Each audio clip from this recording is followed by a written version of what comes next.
نحمده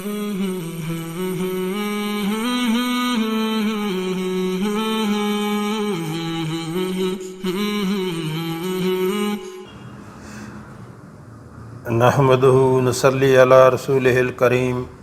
اما بعد فاعوذ باللہ من الشیطان الرجیم بسم اللہ الرحمن الرحیم۔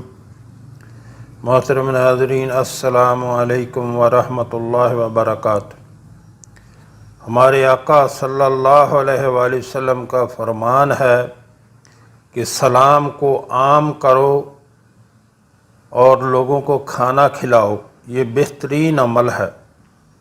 یعنی سلام سب کو کرو، چاہے کوئی جاننے والا ہو یا نہ جاننے والا ہو، سب کو سلام کرو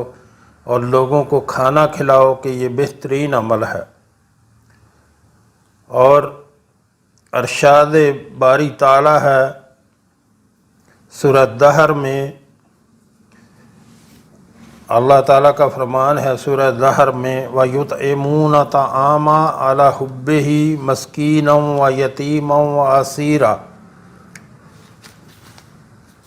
انما نطعمکم لوجہ اللہ لا نرید منکم جزاء ولا شکورا، جس کا ترجمہ ہے، اور باوجود یہ کہ خود ان کو طعام کی خواہش ہو اور حاجت مندوں، فقیروں، یتیموں اور قیدیوں کو کھانا کھلاتے ہیں اور کہتے ہیں خالص خدا کے لیے کھلاتے ہیں، نہ تم سے عوض کے خواستگار ہیں، اور نہ نحمدہ نصلی علی رسولہ الکریم اما بعد فاعوذ باللہ من الشیطان الرجیم بسم اللہ الرحمن الرحیم۔ محترم ناظرین، السلام علیکم ورحمۃ اللہ وبرکاتہ۔ سورۃ العنکبوت۔ اگر کوئی شخص رنج و غم میں مبتلا ہو تو سورۃ العنکبوت باوضو ہو کر عرق گلاب میں زعفران کو حل کر کے لکھے اور اس کو پانی میں گھول کر پیے، انشاءاللہ تعالیٰ اس پانی کے پینے سے اس کا رنج و غم دور ہوگا۔ سورۃ الروم۔ اگر کسی کا دشمن بہت عیار و چلاک ہو اور اپنی شرارتوں سے ہر وقت پریشان کرتا ہو تو سورۃ الروم کو 21 مرتبہ پڑھے، انشاءاللہ تعالی دشمن ذلیل ہوگا اور ہمیشہ ناکام رہے گا اور ہر طرح دشمن پر فتح حاصل ہوگی۔ اگر کوئی چاہے کہ دشمن اس کا ذلیل ہو اور اسے فتح حاصل ہو اور دشمن کو قدم قدم پر ناکامی ہو تو سورۃ الروم کو باوضو کاغذ پر لکھے اور اس کو لپیٹ کر ایک بوتل میں رکھ دے اور صد ڈاٹ سے اس بوتل کا منہ بند کر کے اپنے مکان میں رکھے، انشاءاللہ دشمن ذلیل و خوار ہوگا۔ اگر میاں بیوی میں جھگڑا رہتا ہو تو باوضو اس سورت کو لکھ کر شیشی میں بند کر کے مظلوم اپنے پاس رکھے تو ظالم ظلم و زیادتی سے باز رہے گا اور اللہ تعالیٰ کے فضل و کرم سے دونوں میں اتفاق قائم ہو جائے گا۔ سورہ لقمان۔ اگر کسی شخص کے پیٹ میں درد ہو یا پیٹ کی کوئی بھی بیماری ہو تو سورہ لقمان کو 7 بار پڑھ کر دم کرے، انشاءاللہ تعالیٰ پیٹ کا درد جاتا رہے گا اور پیٹ کے مرض سے صحت حاصل ہوگی۔ ہر بیماری سے صحت کے لیے باوضو 3 بار پڑھ کر بیمار پر دم کریں، انشاءاللہ تعالی مریض صحت یاب ہوگا۔ اگر کوئی شخص ہر وقت دریا یا سمندر کے سفر پر رہتا ہو تو اگر سفر کرنے سے قبل 1 مرتبہ اس سورت کو پڑھ لے تو انشاءاللہ بخیر و عافیت اپنے مقام پر واپس ہوگا اور سفر میں ڈوبنے سے محفوظ رہے گا۔ سورۃ السجدہ۔ اگر کوئی شخص بیمار ہو اور کسی طرح صحت بحال نہ ہوتی ہو تو باوضو 7 بار سورۃ سجدہ کو پڑھیں اور بیمار پر دم کریں، انشاءاللہ بیمار صحت یاب ہوگا۔ اگر کسی شخص کو مختلف امراض نے گھیر رکھا ہو تو اس کے لیے سورہ سجدہ کو باوضو عرق گلاب میں زعفران حل کر کے لکھیں اور مریض کو پلائیں، انشاءاللہ تمام بیماریوں سے شفا حاصل ہوگی اور بیمار تندرست ہو جائے گا۔ سورہ سجدہ کو لڑکیوں کا نصیب کھولنے کے لیے اچھی جگہ رشتہ ہو جائے، 21 مرتبہ روزانہ پڑھیں، انشاءاللہ بہت اچھی جگہ رشتہ ہوگا۔ سورہ الاحزاب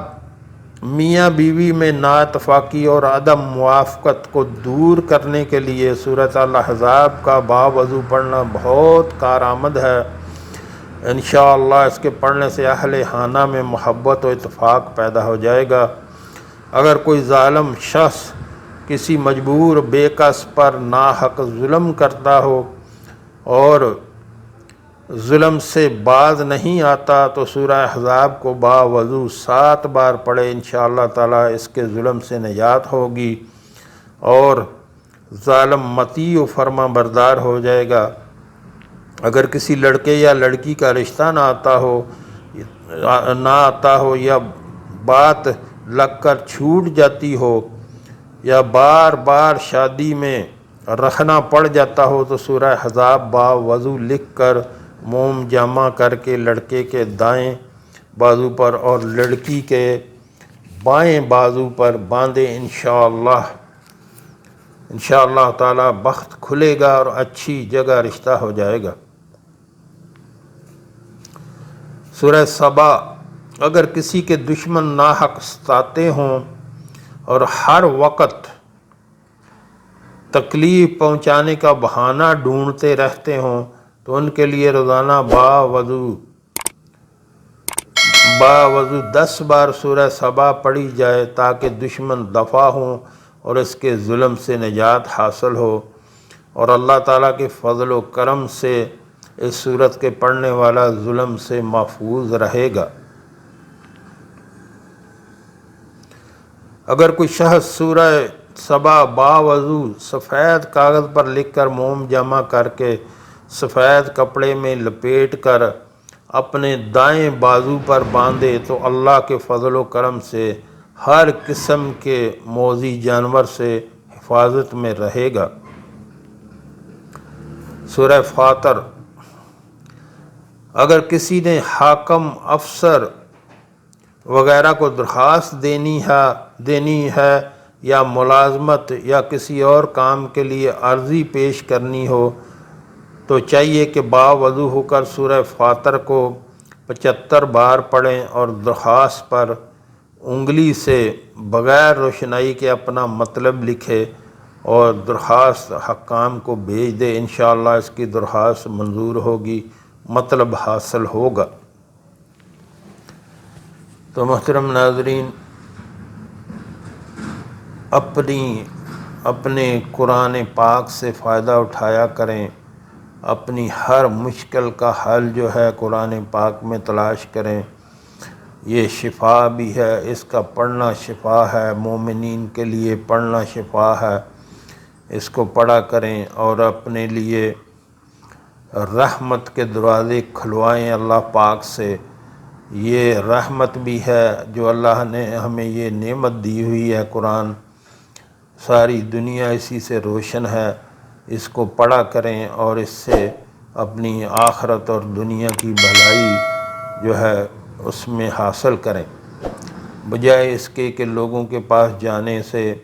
ادھر ادھر لوگوں کے پاس جا کر اپنا ایمان بھی خراب کرتے ہیں اور اپنی جمع پونجی بھی خراب کرتے ہیں۔ یقین کریں، یہ جو عامل جادوگر آپ دیکھتے ہیں بیٹھے ہوتے ہیں ٹونا وغیرہ کرنے والے، ان کو خود بھی کچھ پتہ نہیں ہوتا۔ یہ آپ ٹی وی میں دیکھیں، یوٹیوب میں دیکھیں، سرچ کریں، ان کو دعائے قنوت نہیں آ رہی ہوتی، ان کو یہ نہیں پتہ ہوتا نماز کی رکعتیں کتنی ہے۔ تو اپنے آپ کو بچائیں، آپ کا جو بھی مسئلہ ہو کسی عالم کے پاس جایا کریں، علم والے بندے کے پاس جایا کریں اور ان کو جا کے بتایا کریں، حضرت میری یہ پریشانی ہے، مجھے یہ چیزوں سے پریشانی ہے اور آپ جو ہے مجھے قرآن اور حدیث کی روشنی میں اس کا حل بتائیں، پھر وہ آپ کو پڑھنے کے لیے بتائیں گے آپ کا ایمان بھی بڑھے گا، آپ پہ اللہ رحمتیں بھی نازل کرے گا، اور اس سے فائدہ اٹھایا کریں، اپنے قرآن سے فائدہ اٹھایا کریں، عالموں کے پاس جایا کریں۔ یہ جو بہروپیے بیٹھے ہوئے ہیں باہر روڈوں پہ، دیکھیں آپ کتنے پروگرام دیکھتے ہیں، یہ یوٹیوب وغیرہ میں کتنے لوگ بہروپیے گھوم رہے ہوتے ہیں، دعائے قنوت نہیں آتی ان کو، سورہ اخلاص نہیں آتی،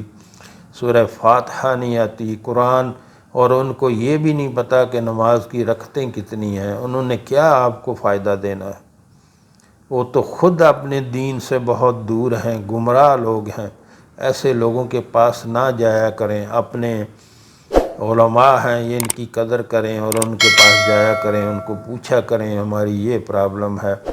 اور قرآن اور حدیث کی روشنی میں یہ اس کا حل مجھے بتائیں۔ وہ آپ کو بتائیں گے، وہ آپ کو سیدھا راستہ دکھائیں گے، وہ آپ کو گائیڈ کریں گے، پھر آپ اس کو پر عمل کریں۔ جو ہم نے پڑھا، جو ہم نے سنا، اللہ ہمیں اس پر عمل کی توفیق عطا فرمائے۔ وآخر دعوانا الحمدللہ رب